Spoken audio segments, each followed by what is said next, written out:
அனைவருக்கும் இனிய மாலை வணக்கம். இந்த அருமையான வேளையில்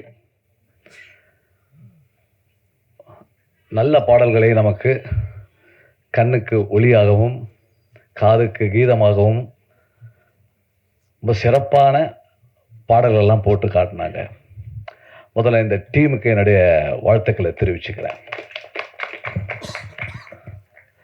Satish, your name Satish? No, Satish Shankar. Don't worry, இங்கே மலையாளத்துலேருந்து நிறைய பேர் வந்து இங்கே வின் பண்ணியிருக்காங்க. எம்எஸ் விஸ்வநாதன், கேஜே யேசுதாஸ், சித்ரா, நிறைய பேர் இருக்காங்க. ஸோ அதனால் யூ டோன்ட் வரி, நீங்களும் அந்த மார்க்கபுளில் போகணுன்றது தான் என்னுடைய ஆசை.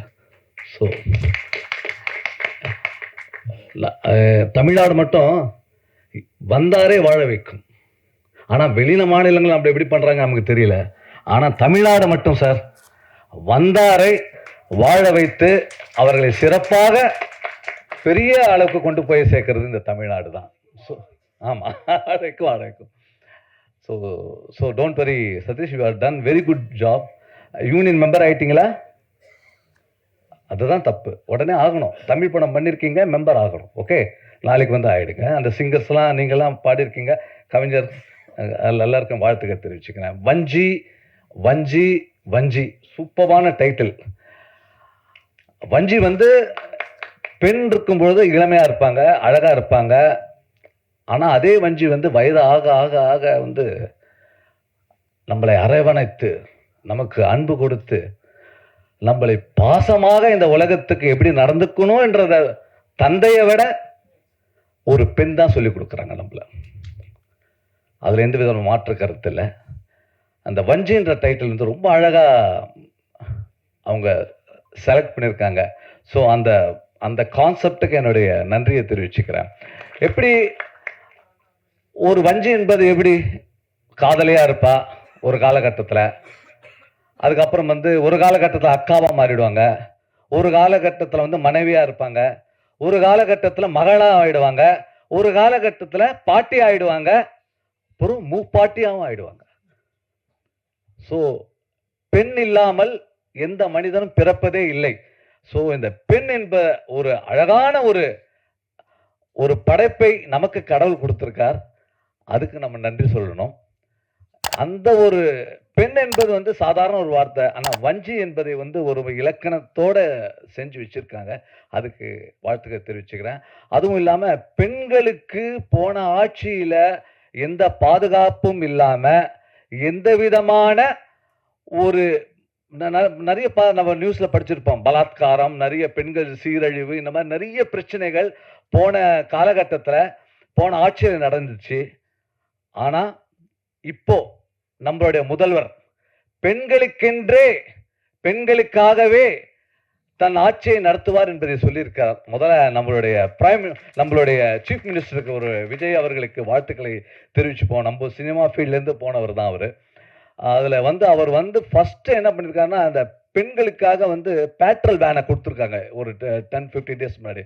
அது ரொம்ப எக்ஸைட்டான ஒரு விஷயம், ரொம்ப எக்ஸைட்டான விஷயம். ஏன்னா பெண்கள் வந்து ஆண்கள் தான் வந்து பாதுகாக்கணும் கிடையாது, பெண்கள் வந்து பாதுகாக்கலாம் என்பது அவங்களுக்கும் வேன், அவங்களுக்கும் சீருடை, அவங்களுக்கும் ஒரு நல்ல திட்டங்களை செய்து இந்த ஆட்சி செய்திருக்கிறது. அதுக்கு நம்ம முதல்வர் அவர்களுக்கு நன்றியை தெரிவிச்சுப்போம்.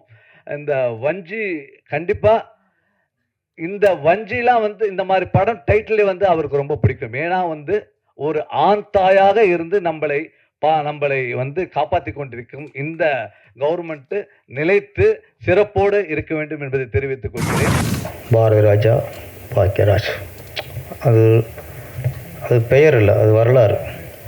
அந்த ரெண்டு பேரையும் இந்த திரையுலகத்தில் நீ பல தம்பி எத்தனை இயக்குனர் வந்தாலும் சரி அவங்கள மறக்க முடியாது, மறக்கவும் கூடாது.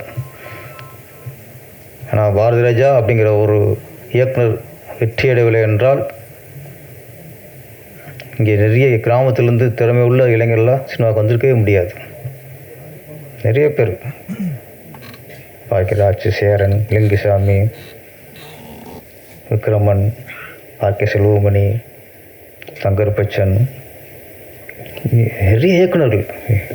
அவன் பாக்கியராஜரோட படங்கள்லாம் பார்க்கும்போது தான் அது ஒரு யதார்த்தமானது வரும்போது தான் ஓகே நம்மளும் இந்த மாதிரி படம் பண்ணி ஜெயிச்சிடலாம் ஒரு நம்பிக்கையில் வந்துச்சு. அதாவது இது 2 பேருடைய இழப்பு பெரிய இழப்பு. நம்ம தமிழக அரசு, தமிழக முதல்வர் விஜய் அவர்களிடம் ஒரு வேண்டுகோள் தான். நிறைய கோரிக்கைகள் வைப்பாங்க. ஒரு சினிமாக்காரனா எங்களோட கோரிக்கைகள், இயக்குனர் அப்படின்னாலே இயக்குனர் இமயம் தான். எல்லாருக்கும் இயக்குனர் பாரதி தான் ஞாபகத்துக்கு வரும். அதே மாதிரி திரைக்கதை அப்படின்னாலே அது பாக்கியராஜ் தான் ஞாபகத்துக்கு வரும். காலங்காலமாக அது பதிந்து போன ஒன்று. அது வருங்காலங்களில் தமிழக அரசு சார்பாக விருது வழங்கும்போது சிறந்த இயக்குனருக்கான விருது அது பாரதிராஜா விருதாக இருக்க வேண்டும். சிறந்த கதாசிரியர் அல்லது திரைக்கதைக்கான விருது கே பாக்யராஜ் விருது ஆக இருக்க வேண்டும். இதுதான் அவருக்கு நாங்கள் காட்டும் நன்றிக்கடனாக இருக்கும். ஒரு தொழில் அப்படிங்கிறது எந்த தொழிலாக இருக்கட்டும், மளிகை கடையாக இருக்கட்டும், டீ கடையாக இருக்கட்டும், எந்த தொழிலாக இருந்தாலும் சரி, துணிக்கடையாக இருக்கட்டும், ஹோட்டலாக இருக்கட்டும், தொழில்னாலே அது லாபத்தை நோக்கி தான், வியாபாரத்தை நோக்கி தான். அதுதான் தொழில்ங்கிறது. சினிமாங்கிறது தொழில் தான். ஆனால் இங்கே மட்டும் வியாபாரத்தை நோக்கி இல்லை, லாபத்தை நோக்கி இல்லை. அதோட வெளிப்பாடு தான் அவர் பேசியிருக்கிறாரு. நல்ல தீர்வு வர வேண்டும். ஏன்னா வர்றாங்க சின்ன சின்ன நடிகர்களுக்கு, சின்ன சின்ன டெக்னீஷியன்களுக்கு சம்பளம் கொடுக்குறாங்க, சாப்பாடு போடுறாங்க, அப்படியே போயிடுறாங்க. அப்படியே ஒரு ப்ரொடியூசர் வந்துட்டால் குறைஞ்சது 5-6 படமாக பண்ணணும். அதான் ஆரோக்கியமான சினிமா. ஒரு படம் வந்து எடுத்தார் போயிட்டாருங்கிறது ஆரோக்கியமான சினிமா இல்லை. அந்த ஒரு இது வரணும். இப்போது பழைய காலம் வரணும். அடுத்து இசையமைப்பாளர் தினா அவர்கள். ஆமாம், என்னோடய திருப்பாச்சியோட அதான் முதல் படம், என் முதல் படத்தின் இசையமைப்பாளர். ஆமாம், திருப்பாச்சி படத்தோட வெற்றிக்கு பாடல்களும் பெரும் காரணம். ஆமாம், அது வந்து இப்போ பாட்டாக ஈஸியாக கேட்டுடலாம். நீ எந்த ஊர், நான் எந்த ஊர், கும்பிட போனதையும்லாம். ஆனால் அது டியூன் வாங்கி பெண்டை கழட்டினதுலாம். ஆனால் என்னென்னா தீனா சார்கிட்ட திருப்பாச்சியில் புது டேரக்டர் தானே, புது டேரக்டர் தான் அப்படின்னு ஒரு அலட்சியப்படுத்தாமல் ஒரு பெரிய இயக்குனருக்கு, ஒரு சாதிச்ச இயக்குனருக்கு என்ன மதிப்பு கொடுத்து ஒரு இசையமைப்பாளர் டியூன் போட்டு கொடுப்பாங்களோ அந்த மாதிரி எனக்கு போட்டு கொடுத்தார்.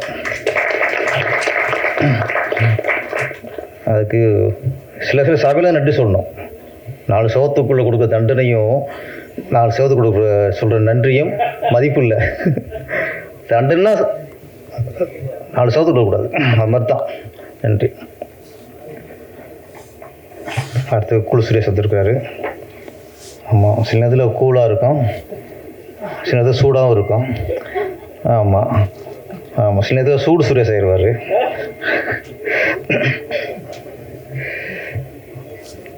இந்த படத்தின் முதல்ல தயாரிப்பாளருக்கு நன்றி சொல்லணும், விமலா ராஜநாயகம்.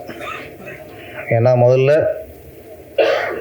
வாழ்த்து அப்படிங்கிறத விட முதல்ல நன்றி சொல்லணும் இந்த சின்ன சின்ன தயாரிப்பாளர்கள்லாம். ஏன்னா நீங்கள் தான் சின்ன சின்ன கலைஞர்களுக்கு, சின்ன சின்ன நடிகர்களுக்கு, சின்ன சின்ன டெக்னீஷியர்களுக்கு அவங்களுக்கெல்லாம் ஒரு வேலை வாய்ப்பு கொடுத்து ஒரு 5-6 மாதம், 1 வருஷமா, 4-5 வருஷமாக வேலை இல்லாமல் இருப்பாங்க. உங்களுக்கு சின்ன பிடிச்சிட்டு தான் அவங்களுக்கு வேலை கொடுக்குறீங்க. அதுக்கு முதல்ல என்னோட நன்றி. அப்புறம்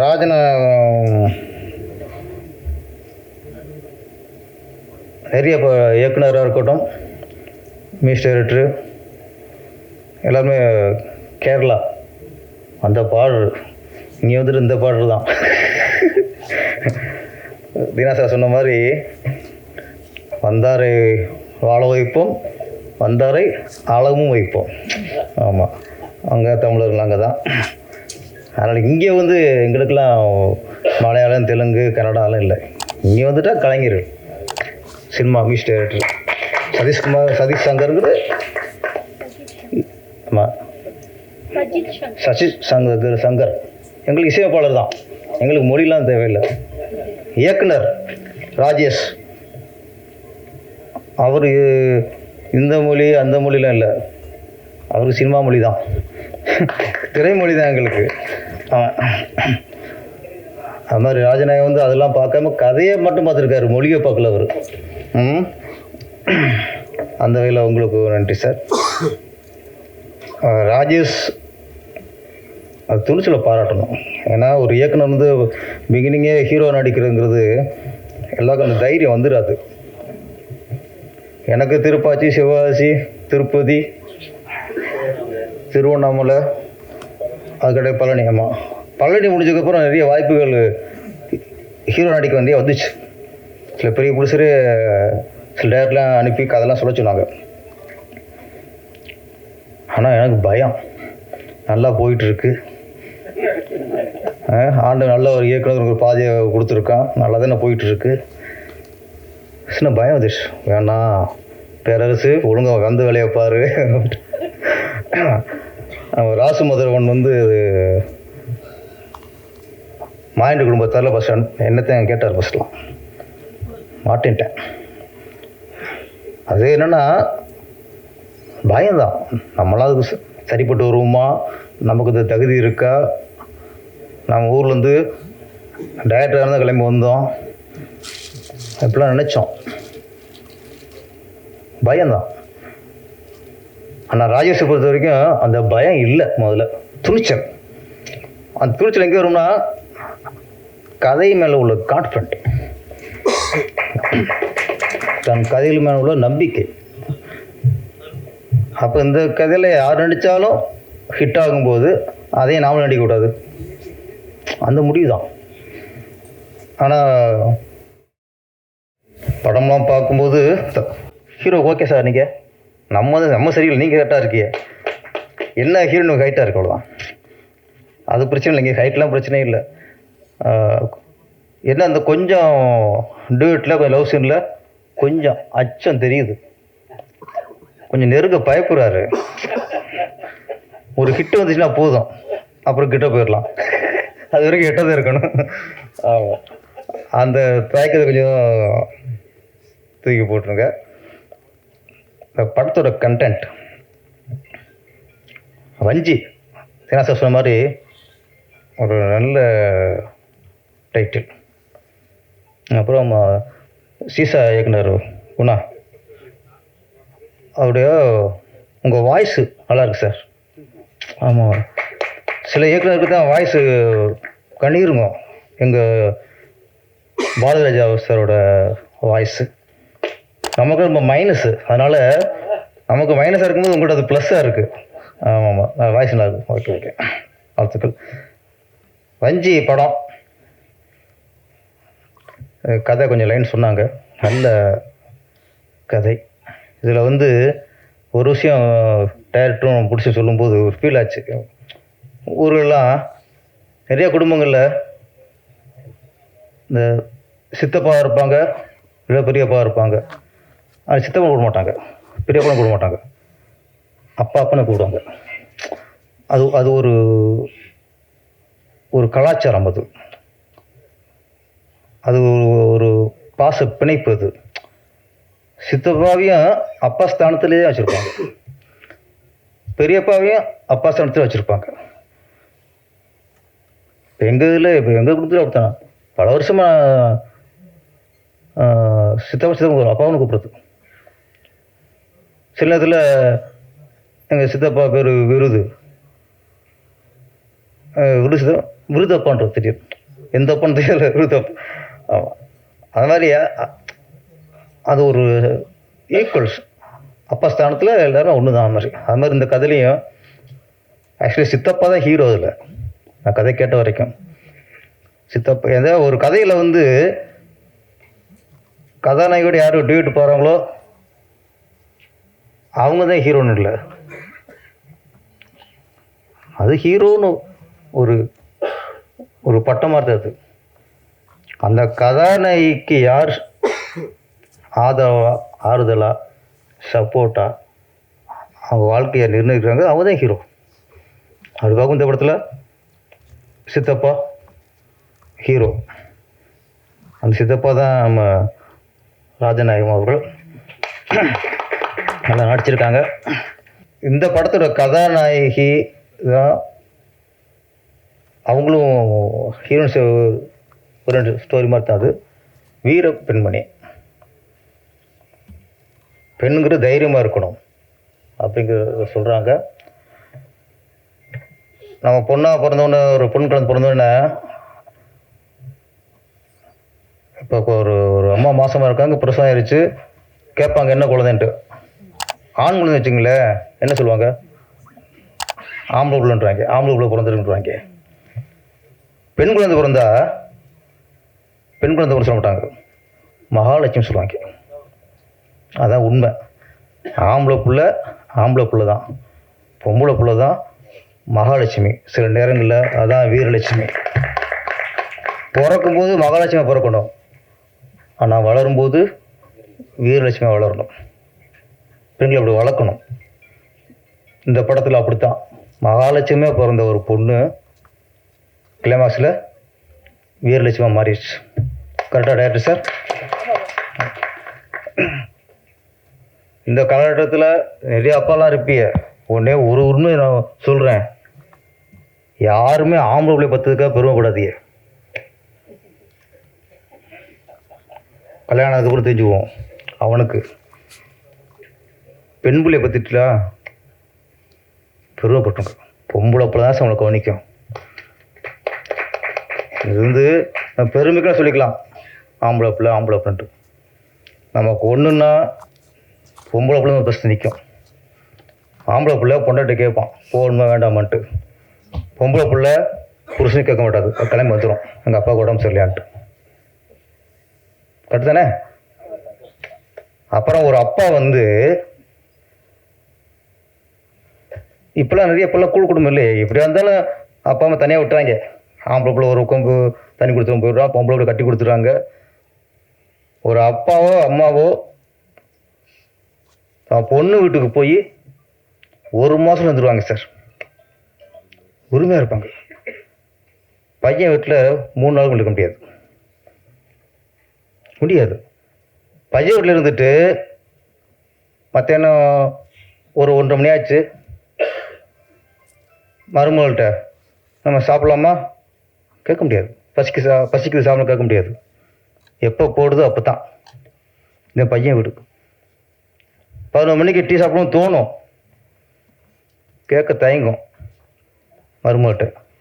ஆனால் மக வீட்டில் போனால் அத்தா டீ போடுதாத்தா சொல்கிறோமா, 1 மணி பசிக்க ஆரம்பிச்சாமா பசிக்குதுத்தா சாப்பிட்லாமா. எங்கே உரிமையாக சாப்பாடு கேட்குறதோ டீ கேட்குறதோ சுடுதண்ணி கேட்குறதோ மகள்கிட்ட தான் முடியும், மக வீட்டில் முடியாது. அதனால் பொண்ணை பற்றவன் தான் பாக்கியசாலி, ஆம்பளை வீட்டில் பற்றவன் பாக்கிசாலி. அவனுக்கு பாக்கி இருக்குது, பாவம்லாம் பாக்கி இருக்குது. அதனால் அந்த மேட்டர் சொல்கிறதா சார் இந்த வஞ்சி. இன்னொரு விஷயம், ரொம்ப நாளாக எனக்கு உள்ள விஷயம் அரசியல் ரீதியாகவே வச்சுங்களேன். ஏன்னா பெரிய விஷயம் சொன்னா தான் நம்மளுக்கு கொஞ்சம் புரியும். டாக்டர் கலைஞர் அவர்கள் அரசியல் குடும்பத்திலேயே அவர் குடும்பம் தான் பெரிய குடும்பம். அவரோட கைது செய்ய போகிறார். அப்போ ஆளுங்கட்சியாக இருக்கவங்க ஜெயலலிதா மேடம் வீட்டுக்குள்ளே பூந்து கைது பண்ணுறாங்க. கைது பண்ணி அதிகாலையில் பார்த்தா அங்கே சென்ட்ரல் ஸ்டேஷனுக்கு அவர் வாசலில் அவர் உட்காந்துருக்கார். பெரிய அரசியல்வாதி, பலமுறை முதலமைச்சராக இருந்தவர், பெரிய குடும்பம். ஒரு பக்கம் அஞ்சா நெஞ்சன்னு சொல்கிறாங்க, ஒரு பக்கம் தளபதினு ஒருத்தர் சொல்கிறாங்க, அப்புறம் ஒருத்தர் ஹீரோ ஆக்கியிருக்காரு.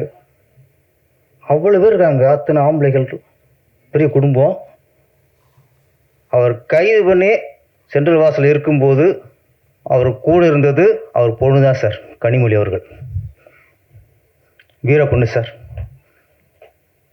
நான் அந்த சிலை பார்க்கும்போது இன்றைக்கும் கனிமொழி அவர் மேலே எனக்கு மரியாதை வரும். உங்கள் அப்பா கைது பண்ணும்போது எந்த ஆம்பளை பிள்ளையும் கூட இல்லை சார், பொம்பளை பிள்ளை கூட இருந்துச்சு. அந்த கனிமொழிக்காக கைது இருக்க முதல்ல. ஏன்னா அது வீரப்பெண். அப்போ அப்பனுக்கு ஒன்று அப்படிங்கும்போது பொம்பளை பிள்ளை வந்து கூட உட்காந்துருக்கு, ஆம்பளை யாரும் காணும்ல. அதனால் நீங்கள் யாராவது பொம்பளை பிள்ளை பார்த்துருந்தா பெருமையாக போய் தூங்கியிருக்க இன்னைக்கு. என்ன ஒரு நாளைக்கு நம்மளுக்கு ஒன்றா அது வந்து நிற்கிங்க. அந்த பெருமை சொல்கிறதான் இந்த வஞ்சி. இந்த வஞ்சிக்கு இது என்ன ஆகுதுன்னா, இதில் பெத்தப்பா மற்றப்பான்னு இல்லை, அதுக்கு வந்து யார் வாழ்க்கைக்கு பாதுகாப்பா வாழ்க்கை மீது அக்கறைப்பட்டாங்களோ அவங்க தான் அதுக்கு அப்பா. பெத்துட்டா மட்டும் அப்பா இல்லை, யார் நம்ம மேலே அக்கறைப்படுறாங்களோ அவங்க தான் அப்பா ஸ்தானம். அதான சார் கதை? கரெக்டாக கொஞ்சம் புரிஞ்சு வச்சுருக்குன்னு நினைக்கிறேன். ஒரு நல்ல மேட்ரு ராஜேஷ் அவர்கள் சொல்லியிருக்காங்க. அப்புறம் நான் இப்போ பார்த்துட்டு இன்னொரு அதிசயம், தமிழை கற்றுக்கணும் எனக்கு தமிழ்னா உசுறு, தமிழை பிடிக்கணும்னு சொல்லிட்டு ஒரு தமிழ் பாட்டு எழுதியிருக்காரு அவர் ஒருத்தர், பாடலாசிரியர். நம்ம இங்கே வந்து பாட்டு எழுதணும்னா உனக்கு இலக்கணம் தெரியுமா, யாப்பு தெரியுமா, கோப்பு தெரியுமா, இவ்வளவு இருக்கு, படிச்சிருக்கியா, தமிழ் எம்ஏவா, இவ்வளவு கேள்வி இருக்கு. ஆனால் ஒருத்தர் தமிழ் பிடிச்சிருக்கு, தமிழ் படிக்கலை, தமிழ் பிடிச்சிருக்கிறதுனால ஒருத்தர் பாட்டு எழுதியிருக்கிறாரு. உங்களுக்கு ரொம்ப பிடிச்சிருக்கு எங்களுக்கு. எங்கள் தமிழ் யாராருக்கு பிடிக்குமோ அவங்கள எங்களுக்கு பிடிக்கும். ஏன்னா அது அவர் என்ன, நீங்கள் என்ன பெண்டுகள் நீ பாட்டு எழுதுறதுக்கு அவர் ஈஸியாக பாட்டு உட்காந்துருக்காரு பாருங்க. கணேஷ் பாபு, கவிஞர் கணேஷ் பாபுக்கு வாழ்த்துக்கள். ஓகே, அடுத்த படத்தில் நடித்த அனைவருக்கும், அதில் ஒர்க் பண்ண அனைவருக்கும் என்னுடைய வாழ்த்துக்கள். இந்த படம் மிகப்பெரிய வெற்றி அடைய வேண்டும். விமலா ராஜநாயகம் அவர்கள் தொடர்ந்து படங்கள் எடுத்துக்கொண்டே இருக்க வேண்டும். நன்றி, வணக்கம். ஹாய், எல்லாருக்குமே வணக்கம். வந்திருக்கு மீடியாவுக்கு ரொம்ப நன்றி. என் பேர் ஷாமலதராஜ், நான் ஒரு ஆக்ட்ரஸ் தான். ஸோ இந்த படத்துக்கு பண்ணல, அது ஒரு விஷயம். பட் கண்டிப்பாக I'm looking forward to work with many directors and producers. So வஞ்சி படத்துக்கு மீடியா கண்டிப்பாக சப்போர்ட் பண்ணுங்கள். பிகாஸ் சினிமாவில் வந்து சின்ன படம் இருக்கட்டும், பெரிய படமாக இருக்கட்டும், எல்லாரோட ட்ரீம், எல்லாரோட ஆசை, எல்லாரோட ஸ்ட்ரகிள். ஸோ கண்டிப்பாக நீங்கள் தான் சப்போர்ட் பண்ணணும். ஸோ எனக்கு இன்வைட் பண்ணுறதுக்கு ரொம்ப ரொம்ப நன்றி. And media, please don't forget to support வஞ்சி. So yeah, thank you so much, and I would like to congratulate entire team of Vanji and actors, artists, especially producer ma'am and sir, as well as director. Thank you so much. Congratulations, the team of Vanji. நடிகர் cool Suresh அவர்களை பேச அழைக்கிறோம்.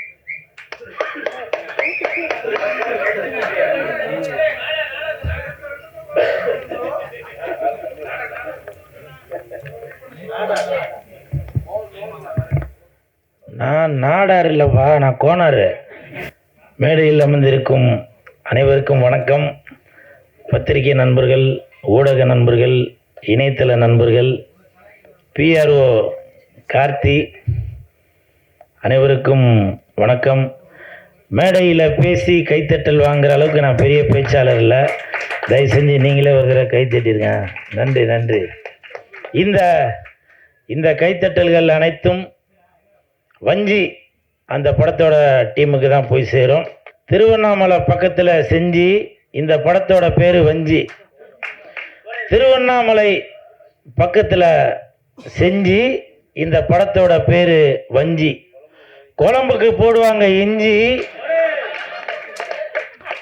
குழம்புக்கு போடுவாங்க இஞ்சி. இன்னைக்கு audio release வஞ்சி. இது இஞ்சி, அது வஞ்சி. இது இஞ்சி, அது வஞ்சி. வஞ்சி அந்த படத்தோட தயாரிப்பாளர் விமலா ராஜநாயகம் அவர்களுக்கு என் மனமார்ந்த வாழ்த்துக்கள் மேடம். நீங்கள் 3 படம் தயாரித்து கதை சொன்னீங்க. 4வது படத்தில் என்ன தான் கதாநாயகனாக போட போகிறதா வெளியில் சொன்னீங்க. அது உண்மைதானே? அது மேடம் உண்மையா? எதோ சொல்லிட்டாங்க, இருந்தாலும் நான் வெயிட் பண்ணி பார்க்குறேன். உங்களுக்கு மனமார்ந்த வாழ்த்துக்கள். ஏன்னா என்னுடைய அடுத்த படத்தோட தயாரிப்பாளர் விமலா ராஜநாயகம் அவங்களுக்கு கண்டிப்பாக இந்த படம் மிகப்பெரிய வெற்றி அடையணும். ஏன்னா அப்போ தான் அடுத்த படத்தில் எனக்கு வாய்ப்பு கிடைக்கும். அதே மாதிரி ராஜநாயகம் சார், ஓ சூப்பர், ராஜநாயகம் சார் குங்ஃபு கலைஞர், ஆமாம் சூப்பர், வாழ்த்துக்கள், நல்லா நடிச்சிருந்தீங்க, உங்களுக்கு மனமார்ந்த வாழ்த்துக்கள். ராஜேஷ் சார் அவங்க இயக்கி கதாநாயகன் நடிச்சிருந்தீங்க, சூப்பர். இங்கே நிறைய பேர் கேரளா தான் இருக்கிறாங்கல்ல, எல்லாம் சக்கப்பழம், புட்டு, கொண்டக்கடலை, ஸோ அதுதான் ஞாபகம் வருது. ஸோ எடிட்ரு கூட கேரளா தானே எடிட்ரு? ஆமாம், எல்லாருமே. ஸோ அந்த ஹோல் டீமுக்கும் மனமார்ந்த வாழ்த்துக்கள். மியூசிக் டைரக்டர் நல்லா சூப்பராக மியூசிக் பண்ணியிருக்கீங்க சார், வாழ்த்துக்கள். முக்கியமாக அந்த குத்து டான்ஸு, அது லிரிக் யார் சார் எழுதுனது? ஓஹோ, நக்க நக்கிரி நார நக்கிரி அப்படின்னு இருந்துச்சு. நக்க நக்கிரி நார நக்கிரி, நக்க நக்கரி நார நக்கிரி அப்படின்னு எழுதிருந்தீங்க, சூப்பர், வாழ்த்துக்கள். அவர் தான் எழுதினாரா? Super super. இந்த ஹோல் டீமுக்குமே மனமார்ந்த வாழ்த்துக்கள். ஓ ஓ ஆ, நல்லா இருந்துச்சு, நல்லா இருந்துச்சு. நானே சார்கிட்ட கேட்டேன் பாட்டு ஓடும்போது, நல்லா இருந்துச்சு, சூப்பர், வாழ்த்துக்கள். அதே மாதிரி இயக்குனர் வந்து டிவிகேவா என்னன்னு தெரியல, அவங்க அந்த லவ் பண்ணும்போதெல்லாம் பேக்ரவுண்டில் வெறும் டிவிகே கலர் போட்ட பூவாக இருந்துச்சு, நீங்கள் கவனிச்சிங்களா அது? ஸோ அதனால் கேரளாலேயும் விஜய் சார் அங்கேயும் வெற்றி நடை போட்டுட்ருக்காரு, உங்களோட பாட்டிலே தெரியுது. ஸோ உங்களுக்கு மனமார்ந்த வாழ்த்துக்கள்.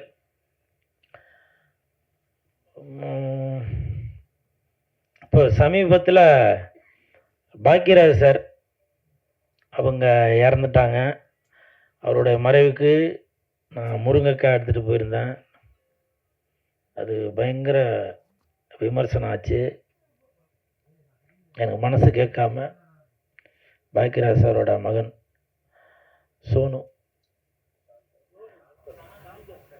சோனு தான் அவரோட செல்ல பேர். சினிமாவில் தான் சாந்தனம் சொல்லுவாங்க, நான்லாம் சோனு தான் கூப்பிட்டு. நான் ஃபோன் பண்ணி சொன்னேன், இந்த மாதிரி தெரிஞ்சும் தெரியாமலும் பண்ணியிருந்தாக்க மன்னிச்சிடுங்க சோனு அப்படின்னு. அப்போ அவர் ஒரு வார்த்தை சொன்னார், இல்லை நீங்கள் எப்போ அப்பா பார்க்க வரும்போதும் முருங்கை எடுத்துகிட்டு வருவீங்க, அதை நானும் பார்த்துருக்கேன், அப்பாவும் உங்களை நிறைய தடவை கிண்டல் பண்ணியிருக்காரு. அதனால் சொல்கிறவங்க 1000 சொல்லுவாங்க, வாழ்ந்தாலும் ஏசுவாங்க, தாழ்ந்தாலும் ஏசுவாங்க அப்படி நானே மனசுக்குள்ளே நினச்சிட்டேன். அடிக்கடி மீனாட்சி சுந்தரம் சார் கூட என்கிட்ட அந்த வார்த்தையை சொல்லுவார். ஸோ அப்போ சோனு வந்து என்கிட்ட சொன்ன அந்த வார்த்தை, கண்டிப்பாக உங்கள் அப்பா பாக்கியராஜ் சார் அவரோட அன்பை பெற்றவர் நீங்கள், அதனால் நீங்கள் எதுவும் கலங்க வேண்டாம் அப்படின்னு அவருக்கு நான் ஆறுதல் சொல்ல வேண்டியவன், அவர் எனக்கு ஆறுதல் சொல்கிறாரு. ஸோ அந்த மாதிரி ஒரு சம்பவம் நடந்து விட்டது. இப்போவும் நான் சொல்கிறேன், நான் பண்ணது நியாயப்படுத்தணும் அப்படின்றதுக்காக சொல்ல வரல. நான் ஒரு சினிமா கலைஞனுங்க, என்னோடய ஸ்டைலில் தான். அதுவும் நான் வந்து வேறு ஏதோ ஒரு தடைப்பட்ட பொருட்களையோ நான் எதுவும் எடுத்துகிட்டு போய் இது பண்ணல. பாக்கியராஜ் சார் என்றால் அதுதான் அடையாளம். பல பேர் விமர்சனம் செய்திருந்தாலும் சில பேர் எனக்கு வந்து ஆதரவாக சொல்லியிருந்தாங்க, அது வந்து கூல் சுரேஷ் தவறாக எதுவும் பண்ணலைங்க. சில பேர் சொன்னாங்க, நீங்கள் முருங்கை கட்டு எடுத்துகிட்டு போகாமல் அதை மாலையாக கூட செய்து எடுத்துகிட்டு போயிருக்கலாம் அப்படின்னு. எனக்கு அதெல்லாம் தோணலைங்க, புரியுதுங்களா? அவர் இறந்துட்டார் என்ற ஒரு செய்தி கேட்டவுடனே நான் அவ்வளவு நொந்து போயிட்டேன். அதனால் தயவுசெய்து நான் ஒருவேளை நான் செய்தது தவறு என்று நீங்கள் நினைத்திருந்தால் நான் மனப்பூர்வமாக நான் மன்னிப்பு கேட்டுக்கொள்கிறேன். ஏன்னா நீங்கள் இல்லாமல் நான் இல்லை. நீங்கள் என் மேலே வச்சுருக்க அன்புனால தான் என்னை பற்றி நீங்கள் விமர்சனம் செய்கிறீங்க. அது எனக்கு புரியுது, நான் புரிஞ்சுக்கிட்டேன். அதனால் என்றைக்குமே உங்கள் மனசு நோகும்படி நான் நடந்து கொள்ள மாட்டேன். இன்னொன்று, என்னை பற்றி பேசுங்க, பரவாயில்ல. நான் உங்கள் வீட்டு பிள்ளை.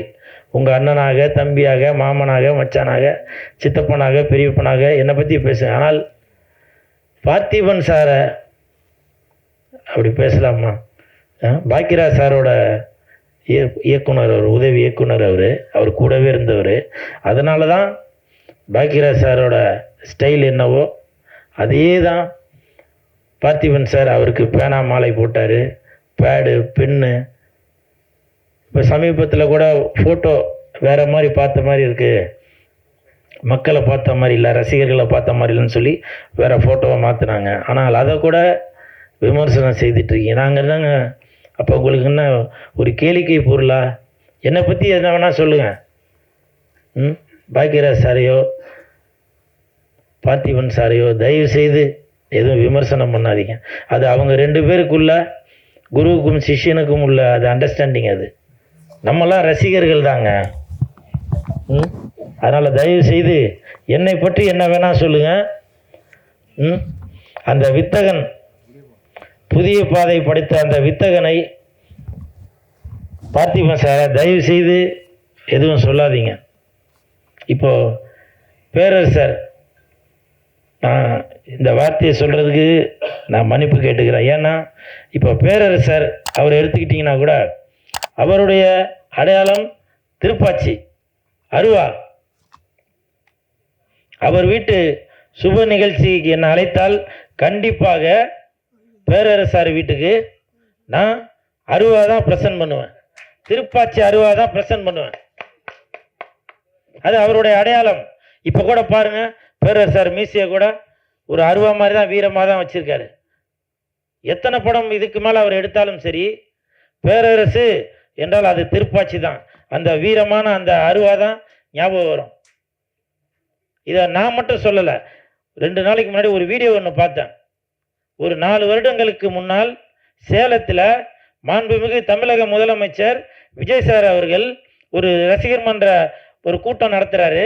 அந்த கூட்டத்துக்கு தலைமை ஏற்பதாக தமிழன் பார்த்திபன் அவர்கள் ரசிகர் மன்ற தலைவராக இருந்த சேலத்தில் மாவட்டத்துக்குள்ளவர், அவரை கூப்பிட்டு அறிமுகப்படுத்தும் போது ரசிகர்களை பார்த்து சொல்கிறாங்க, நீ எந்த ஊரு, நான் எந்த ஊரு, முகவரி தேவையில்லை அப்படின்னு பாடிட்டு, தொப்புள் கொடி உறவா இல்லவே இல்லை அப்படின்னு பாடிட்டு, இது வந்து திருப்பாச்சி படத்தில் வர பாட்டு அப்படின்னு சொல்லி, அந்த இடத்துல கூட அந்த திருப்பாச்சி படத்தோட பேரை தான் மாண்புமிகு தமிழக முதலமைச்சர் விஜய் சார் அவர்கள் சொல்லிட்டு வராங்க. அப்படி ஒருத்தங்களுக்கும் ஒரு அடையாளங்க.